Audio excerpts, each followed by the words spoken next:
Hi everyone, कैसे हैं students? Hope so all are good. Take care of yourself as well. So students, जैसे कि मैंने आपको लास्ट वीडियो में हमारे प्रीवियस चैप्टर के क्वेश्चन आंसर्स कराए थे, होप सो आप लोगों ने कर लिए होंगे. कुछ प्रैक्टिस क्वेश्चन मैंने कराए थे आप लोगों को. अगर वो हो गए हैं तो आप लोगों को सेंड कर दो, मुझे पता लग जाएगा आप लोगों ने किए हैं नहीं किए हैं, या आप लोगों को कहाँ पे प्रॉब्लम आई है. एटलीस्ट प्रैक्टिस क्वेश्चन तो मुझे सेंड कर दो. ओके, तो स्टूडेंट्स चलिए आज हम हमारा biology next chapter, the last chapter of this unit, animal kingdom start करते हैं. ठीक है, क्या कहते हैं? Animal kingdom.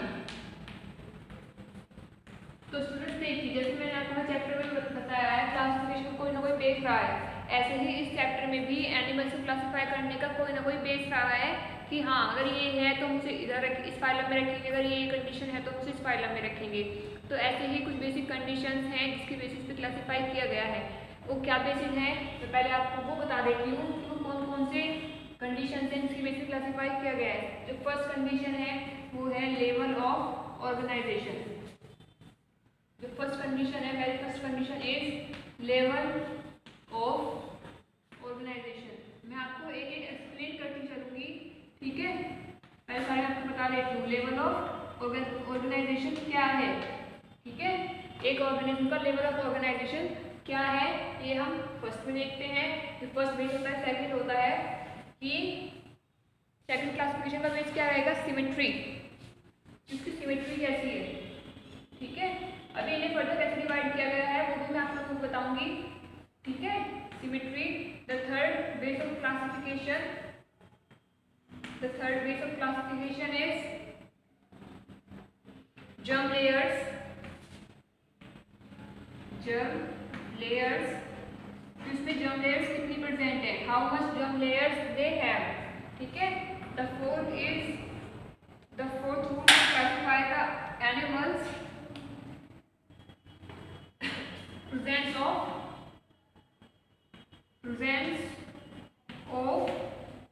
coelom. ठीक है, presence of coelom हमारा फोर्थ में आता है. the fifth is segmentation.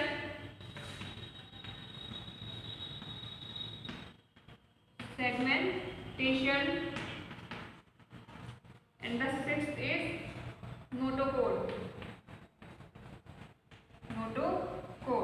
And this is the most important criteria to classify any living being or any animal.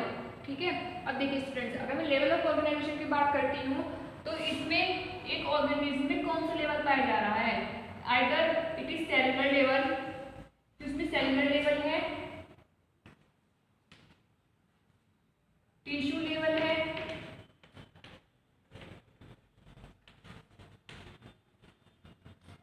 Organ level है,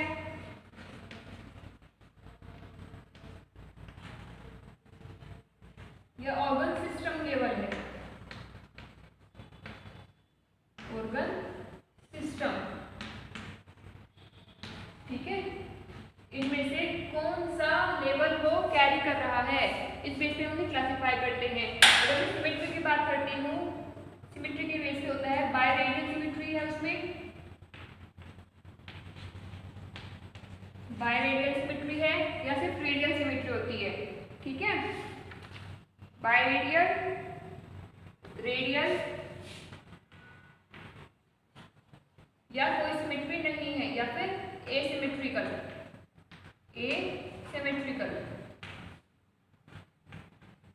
ठीक है, अगर कोई भी सिमेट्री नहीं है तो उसे किस पे रखते हैं?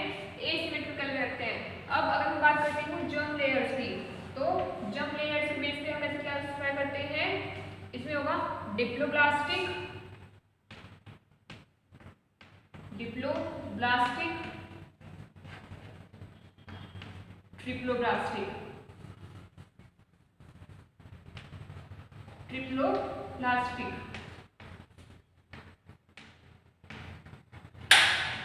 ठीक है, कि 2 जर्म लेयर्स पाई जा रही है या 3 जर्म लेयर्स पाई जा रही है, 2 और 3. ठीक है, इससे अलग इसमें नहीं होता. डिप्लोब्लास्टिक में 2 जर्म लेयर्स,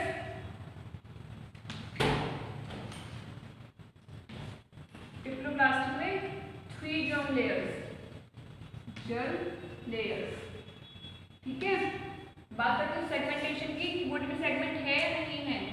सेगमेंटेड और एसेगमेंटेड।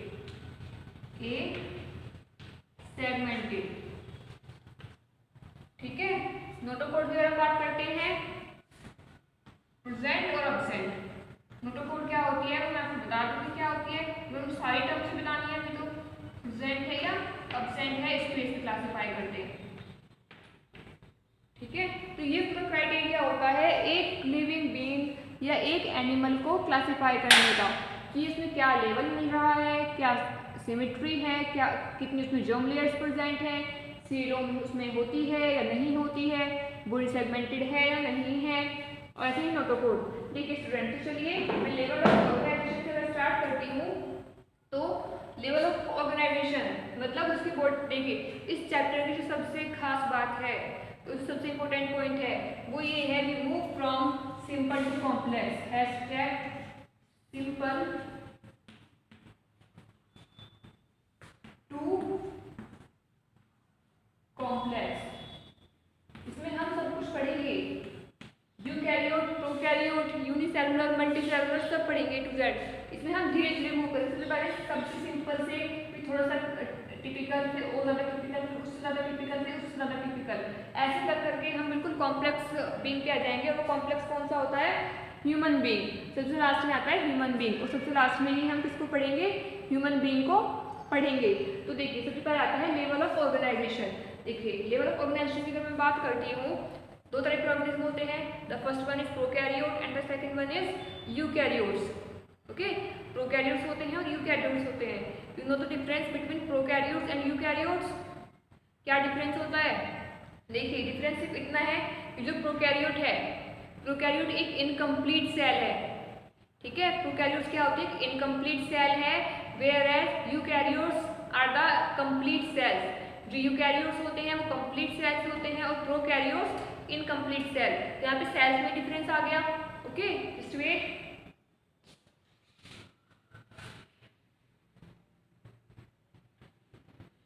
ठीक है, बट वो चीज हम कहाँ पे पढ़ चुके हैं, बैक्टीरिया में पढ़ चुके हैं। तो हमें यहाँ पे देखिए मैंने आपको दो कंडीशन बताई थी।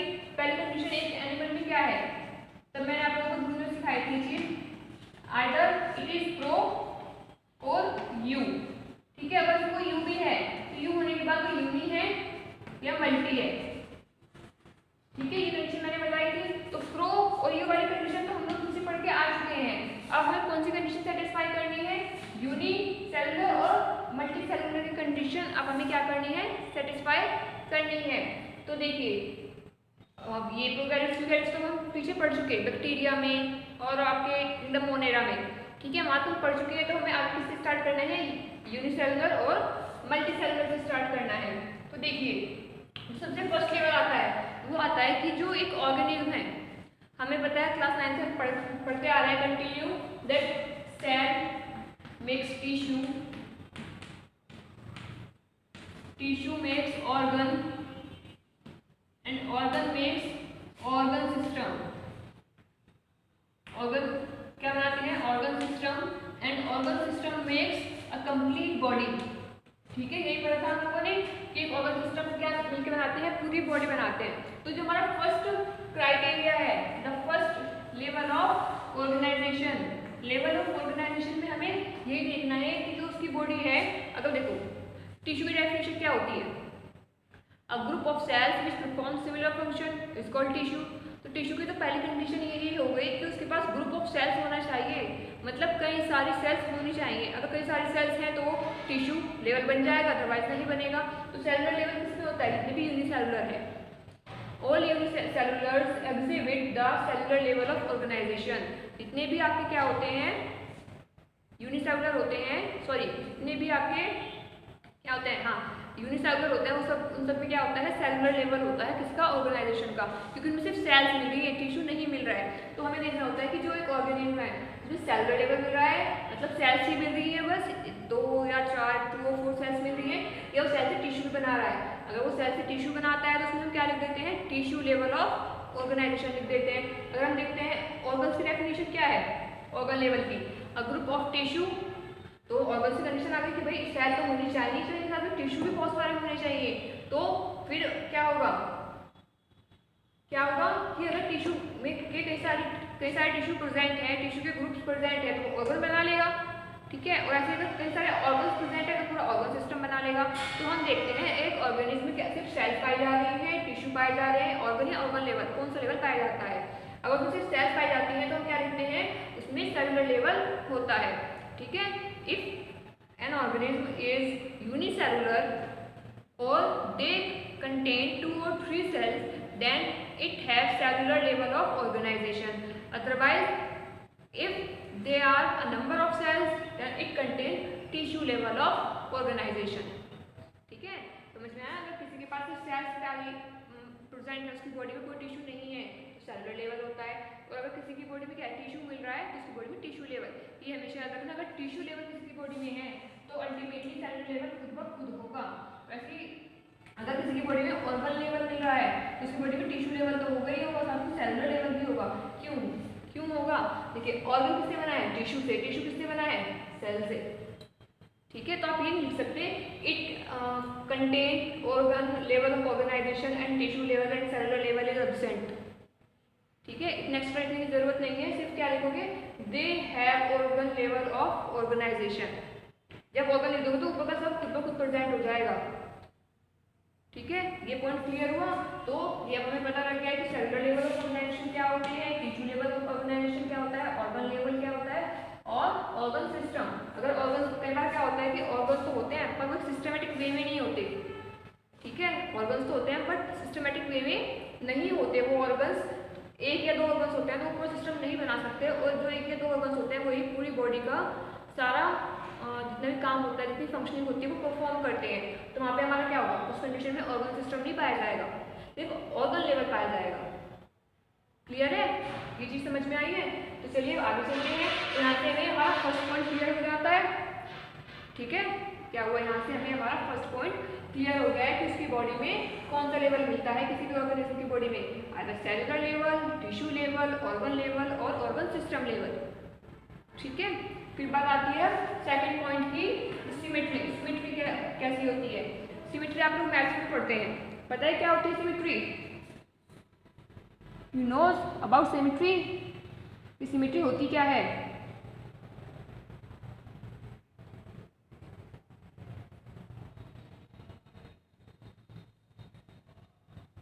What do you mean by symmetry?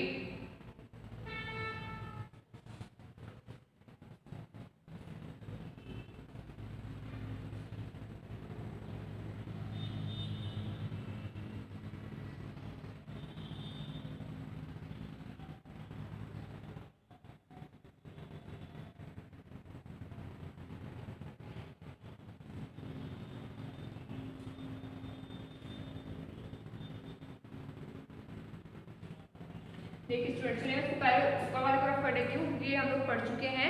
तो अब मैं आगे का करती हूँ। फर्स्ट पॉइंट क्लियर हो चुका होगा सबको, अगर किसी में नहीं हुआ है तो वो मुझे वीडियो के कमेंट सेक्शन में बता दें।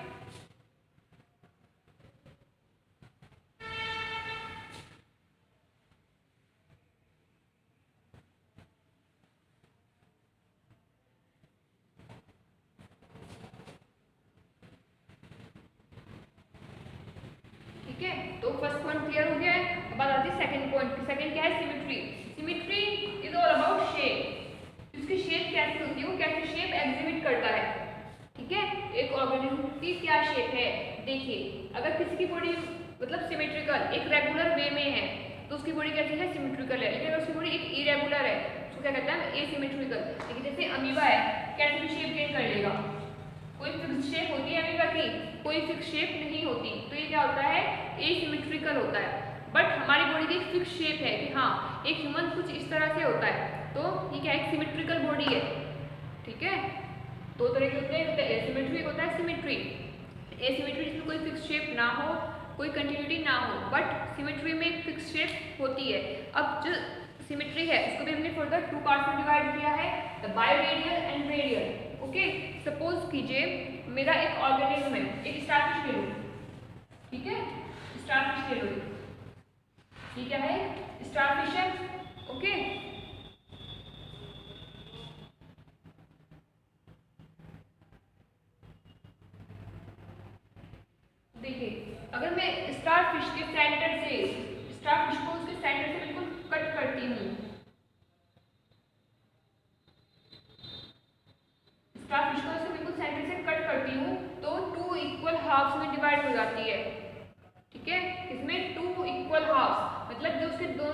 बॉडी के पोर्शन है, दो पोर्शन है, वो क्या होंगे, बिल्कुल एक दूसरे के इक्वल होंगे।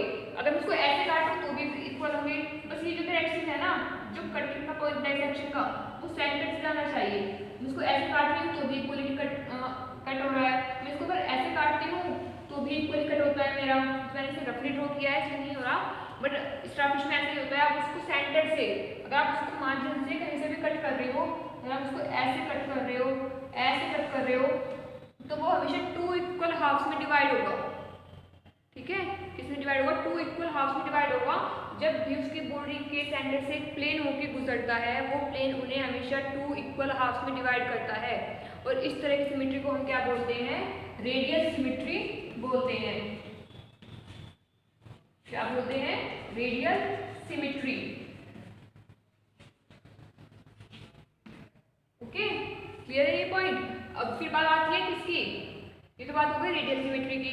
अब बायलैटरल सिमेट्री क्या होता है, मैं आप लोगों को देख रही हूँ, इवन आप लोग खुद को मिरर में देख सकते हैं। तो अगर आप मिरर के सामने खड़े हो जाए जाके, या फिर कोई एक ह्यूमन की बॉडी का डायसेक्शन कर दे, उसको मतलब सेंटर से बिल्कुल कट कर दे, तो पता लगेगा ना कि लेफ्ट कौन सा है, राइट कौन सा है। पता लगता है ये लेफ्ट है, ये राइट है। ऐसे अगर आप मिरर के सामने खड़े हो जाते हो तो पता लगेगा आपका लेफ्ट पार्ट कौन सा है बॉडी का, राइट पार्ट कौन सा है। तो इस तरह की सिमेट्री, जिसमें जब सेंटर से प्लेन होके गुजरता है, तो कटने के बाद, डायसेक्शन के बाद पता लग सके कि ये उसकी बॉडी का लेफ्ट पार्ट है और ये राइट पार्ट है। ठीक है ना, ये बॉडी का लेफ्ट पार्ट है और ये राइट पार्ट है, उसे हम क्या कहते हैं, बायलैटरल सिमेट्री कहते हैं। जिसमें राइट और लेफ्ट होते इक्वल हाफ्स होते हैं, बट उसमें हम रिकॉग्नाइज कर सकते हैं either it is right part और either it is left part. तो इस तरह की सिमेट्री को ही क्या कहा जाता है, बायलैटरल सिमेट्री कहा जाता है। ठीक है, इसके एग्जांपल्स आपके क्या होंगे बायलैटरल सिमेट्री के, बायलैटरल सिमेट्री के एग्जांपल्स होते हैं एनीलिया, आर्थ्रोपोडा। आर्थ्रोपोडा में कौन आते हैं, जितने आपकी मॉस्किटोज हैं, स्पाइडर, बटरफ्लाई। ठीक है, तो इन सब में पता लग जाता है कि कौन राइट, इसका क्या राइट पार्ट है, क्या लेफ्ट पार्ट है। क्लियर है, तो चलिए यहाँ से हमारा सेकंड पॉइंट भी क्लियर हो जाता है, दैट इज सिमेट्री। ठीक है, क्या क्लियर हो जाता है, सिमेट्री क्लियर हो जाता है। चलिए फिर अब हम थर्ड पोर्शन पे चलते हैं, दैट इज जर्म लेयर्स। इससे पहले अगर किसी को कुछ लिखना है, मैं उसको फ्यू मिनट्स का टाइम दे रही हूँ, वो लिख सकता है।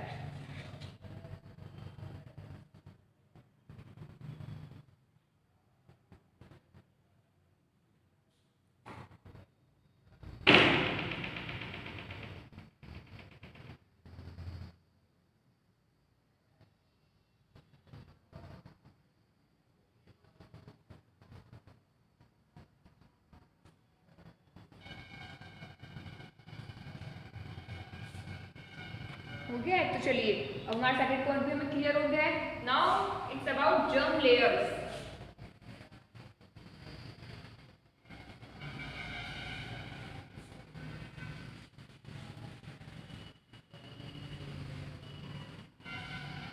ओके, थर्ड पॉइंट क्या है हमारा, जर्म लेयर्स होता है। तो चलिए जर्म लेयर्स को डिस्कस कर लेते हैं। जर्म लेयर्स में क्या आता है, देखिए जर्म लेयर ये वो लेयर होती है जो एक ऑर्गेनिज्म में बर्थ के टाइम पे बनती है। एक ऑर्गेनिज्म में, ठीक है ना, बर्थ के टाइम पे उसकी जो फॉर्मेशन है वो कितनी लेयर्स से स्टार्ट हो रही है। एक लिविंग ऑर्गेनिज्म की बॉडी में या तो 2, देखिए 3 लेयर्स होती है। ठीक है, द फर्स्ट इज एक्टोडर्म,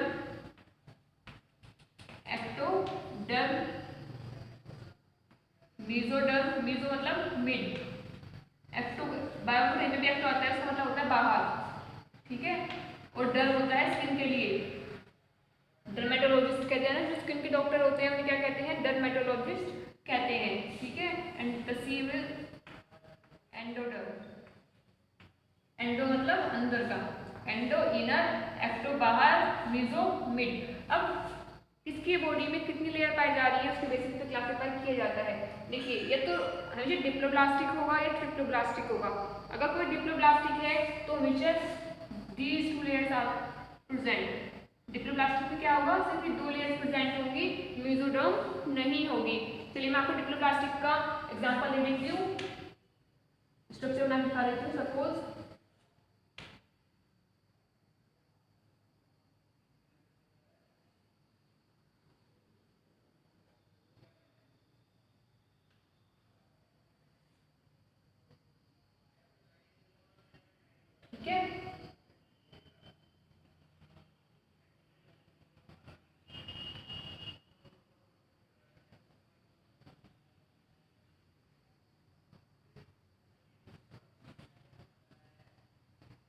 तो ये मेरा इसका एग्जाम्पल हो गया है डिप्लोब्लास्टिक का। This is ectoderm and this is endoderm. ठीक है, इसका एग्जाम्पल हो गया है मेरा डिप्लोब्लास्टिक। कौन सी कंडीशन है, क्योंकि टू जर्म लेयर्स पाई जा रही है, तो this one is diploblastic. Okay, अब आती है ट्रिप्लोब्लास्टिक। ट्रिप्लोब्लास्टिक में क्या होगा, 3 लेयर्स पाई जाएंगी।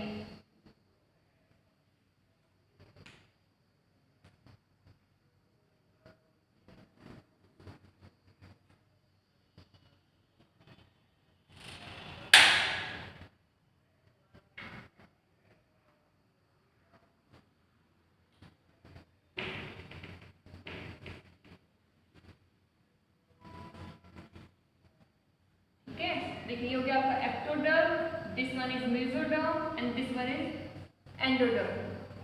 क्लियर है। और ये कौन सी कंडीशन है, ट्रिप्लोब्लास्टिक। ट्रिप्लोब्लास्टिक, ट्रिप्लो मतलब ट्रिपलेट से आया है ना, ट्रिपल डबल ट्रिपल। ठीक है, तो ये होती है मेरी ट्रिप्लोब्लास्टिक कंडीशन। क्लियर हो गई। तो ऐसा होता है। और सबसे पहले जैसे मैंने कहा है, we always move from simple to complex. सबसे पहले छोटी छोटी चीजें पढ़ेंगे, जैसे छोटा है ट्रिप्लोब्लास्टिक, पहले इसके बारे में पढ़ेंगे। देन मूव्स टू ट्रिप्लोब्लास्टिक, इसको लिखिए। Then we have to discuss about coelom.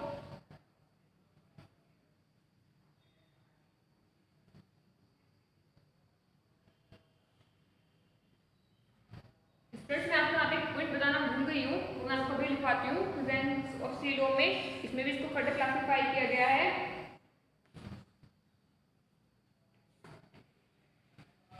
तो हो गया ना।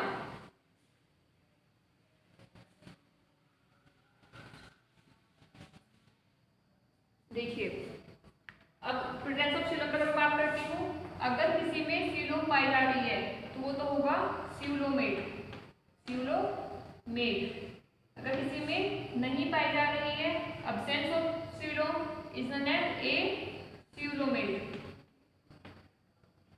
और अगर किसी में मिलती है, वो सॉरी फॉल्स, मिलती तो है बट कहीं कहीं पे, पूरी बॉडी में नहीं मिलती, उसको बोलते हैं हम सीलोमेट। सीलोमेट का मतलब, सीडो का मतलब क्या होता है, pseudo is equal to false. ठीक है, मतलब सीडो है तो फॉल्स है, ट्रू नहीं है, बिल्कुल प्रॉपर नहीं है। तो देखिए, अभी मैंने क्यों रब नहीं किए, उसलिए रब नहीं किए क्योंकि इसकी जरूरत है। आप सोचोगे मैं भी तो बता दिया, अभी तो बता दो ये होता क्या है। Pseudo represents cavity. ठीक है, ये कैविटी को रिप्रेजेंट करता है। अब देखिए मैंने कहा है ए, सबसे पहले ए सीलोमेट देख लेते हैं। ए सीलोमेट क्या है, तो पहले सीलोमेट देख लेते हैं। सीलोमेट जिसकी बॉडी में क्या होती है, बीच में स्पेस होता है, कैविटी होती है। सपोज कीजिए कि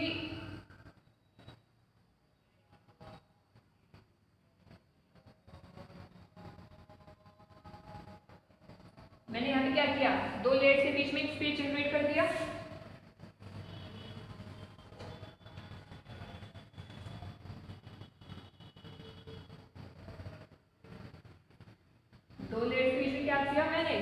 डिप्लोब्लास्टिक तो है बट 2 लेयर के बीच में क्या हुआ, स्पेस आ गया, गैप आ गई, कैविटी बन गई, तो ये क्या हो गया, सीलोमेट हो गया। दिस वन इज सीलोमेट, क्योंकि यहाँ पे कैविटी जनरेट हो गई है। पहले क्या था, पहले कोई स्पेस नहीं था, पहले कैसे था, ये ऐसे फुलफिल था ना, बीच में कोई स्पेस कोई कैविटी नहीं थी, तो ये क्या था मेरा, ए सीलोमेट था। क्या था, ए सीलोमेट। अब आती है सीलोमेट, तो देखिए जिसमें कहीं कहीं पे कैविटी हो, जिसमें सीलोम एज अ पाउच की फॉर्म में पाया जाता है।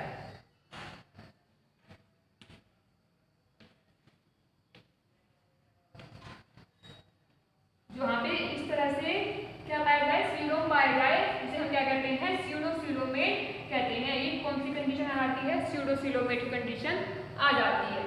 ये सीलोमेट कंडीशन है, ये किसकी है, सीलोमेट कंडीशन है। जो मैंने आपको पहले दिखाई थी वो किसकी कंडीशन थी, सीलोमेट कंडीशन थी। क्लियर हो गया इतना। यहाँ पे भी अगर कुछ में आते हो लिख लो, हमारा ये वाला पॉइंट भी क्लियर हो जाता है।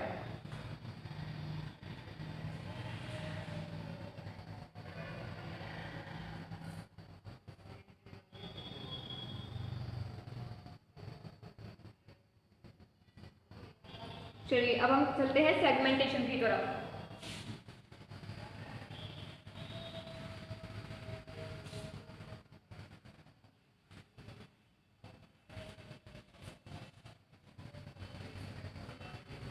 सेगमेंटेशन क्या होता है? सबने को देखा है, कान खजूरा होता है, कान खजूरा हो या केचुआ हो, वो इस तरह से होता है कुछ इस तरह से, उसको बड़े इस तरह से बने रहते हैं।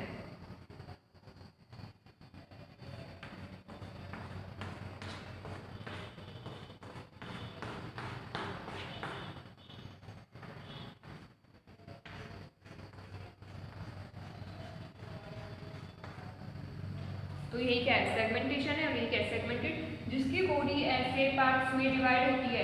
ये पार्ट में डिवाइड हो गया ना बीच में, ये जो बीच में रिंग्स हैं, ठीक है, जो ये रिंग्स है ना बीच में, यही क्या है? मेरी सेगमेंटेशन है। तो जिसकी बॉडी पे इसमें सेगमेंटेशन पाई जाती है उसे हम क्या कहते हैं? सेगमेंटेड कहते हैं। और जिसकी पे नहीं पाई जाती उसे क्या कहते हैं? एसेगमेंटेड कहते हैं। सपोज ये एसेगमेंटेड ऑर्गेनिज्म है और ये सेगमेंटेड ऑर्गेनिज्म है। क्लियर हुआ? तो यहाँ पे क्या हुआ? हमारा फर्स्ट पॉइंट भी क्लियर हो जाता है। Now the last one is notochord. अगर नॉर्मल लैंग्वेज में कहूँ ताकि आपको समझ में आ जाए तो स्पाइनल कॉर्ड ही नोटोकॉर्ड होती है। बट जैसे मैंने कहा है, सिंपल टू कॉम्प्लेक्स की तरफ मूव करते हैं, तो जब इवोल्यूशन हो रहा था तो एकदम स्पाइनल कॉर्ड नहीं बन गई थी। सबसे पहले एक रोड लाइक स्ट्रक्चर बनना शुरू हुआ था। क्या हुआ था? एक रोड लाइक स्ट्रक्चर बनना शुरू हुआ था, जिसे क्या कह दिया गया है? नोटोकॉर्ड कह दिया गया है। यही इवोल्व होते होते होते होते आफ्टर मिलियन और बिलियन ईयर्स एगो इसमें कन्वर्ट हो जाती है, स्पाइनल कॉर्ड में कन्वर्ट हो जाती है। तो देखिए, जिसमें नोटोकॉर्ड नहीं होती इसको बोलते हैं इंवर्टिब्रेट्स। स्टूडेंट्स ये बहुत इंपॉर्टेंट है, इसकी खुद की पूरी बुक है आफ्टर 12 ये सिर्फ एक इसके ऊपर पूरी बुक है अलग से। एक इन्वर्टिब्रेट्स की होती है और एक होती है वर्टिब्रेट्स। ठीक है, एक इन्वर्टिब्रेट्स और एक वर्टिब्रेट्स। इन्वर्टिब्रेट्स में होती है, सॉरी नहीं होती नोटोकॉर्ड, और वर्टिब्रेट्स में नोटोकॉर्ड होती है। ये मतलब उस टाइम तक इवोल्यूशन नहीं हुआ था, लेकिन यहाँ पे इवोल्यूशन स्टार्ट हो गया था। इसके बाद इसको फर्दर क्लासीफाई किया गया बहुत ज़्यादा, कि क्योंकि एकदम तो नोटोकॉर्ड में नहीं बन गई थी, पहले इतनी सी बनी, फिर इतनी, फिर और ज़्यादा। कई बार ऐसा हुआ कि बस लाइफ में कुछ स्टेजेस में थी कि जब एक ऑर्गेनिज्म का बर्थ हुआ उस टाइम पे थी, लेकिन जैसे जैसे वो बड़ा होता गया गायब हो गई। या कुछ में ऐसा था कि उसकी टेल में तो है बट पूरी बॉडी में नहीं है, या पूरी बॉडी में है टेल में एब्सेंट है। ठीक है, तो इसके बेसिस पे इसको फर्दर क्लासीफाई किया गया है। एंड आई थिंक आज के लिए बहुत सारा हो गया है, मैंने आपको बहुत सारा करा भी दिया है। ठीक है, तो आप सब इसको पढ़िए। फिर मैं हमारे पहले स्टार्ट करती हूँ। जैसे कि मैंने बताया था कि 4 किंगडम, लास्ट किंगडम चल रहा है। किंगडम के बाद क्या पढ़ेंगे? फाइलम, और फाइलम के बाद क्या चाहिए? क्लास। तो हमें सेपरेट क्लासेस भी पढ़नी है। ठीक है, stay home, stay safe, stay healthy and keep take care of yourself. Thank you students.